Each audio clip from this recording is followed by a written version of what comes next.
तुम्ही कोणाला मूर्ख बनवताय? आमची भूमिका अजूनही स्पष्ट आहे, पण मला वाटतं की तिकडे शेवटी जी लोक आहेत त्यांना याच्या मागचं राजकारण कळत नाही आणि त्यांचं जेवण अन्न पाणी संपलंय, त्याच्यामुळे ते पोचलं पाहिजे त्यांच्यापर्यंत, ही आमची भूमिका आहे. कारण 14 दिवस आहे, वर्किंग डे आहे, लोकलवर परिणाम होतोय, BKC मध्ये आंदोलक दिसत आहेत, वेगवेगळ्या रस्त्यावर आंदोलक दिसत आहेत, आझाद मैदानावर परवानगी होती, त्याचं स्वरूप तीव्र होतं. ते मला वाटतं सरकारने बघावं. याचं उत्तर मला वाटतं सरकारने द्यावं, कारण मुंबईच्या लोकांना पण त्रास होतोय आणि ते पण जी लोक आलेत ते त्यांची एक मागणी घेऊन आलेत, त्याच्यामुळे ह्याचं मला वाटतं लवकरात लवकर उत्तर सरकारने द्यावं. शोधत नाही असा आरोप होतो. मग ते तुम्हाला काय वाटतं? आणि मला सांगा, तुम्हाला टेक्निकली काय वाटतं? हे आंदोलन म्हणजे मागणी करतायत ती टेक्निकली तुम्ही देऊ शकता?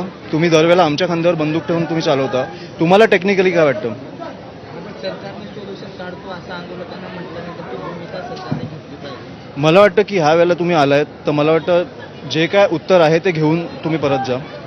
जे तुमचं म्हणजे जे सरकार देईल, जे जर दिलं तुम्हाला आरक्षण तर ते कुठे मिळणार आहे? कारण शेवटी आपल्याला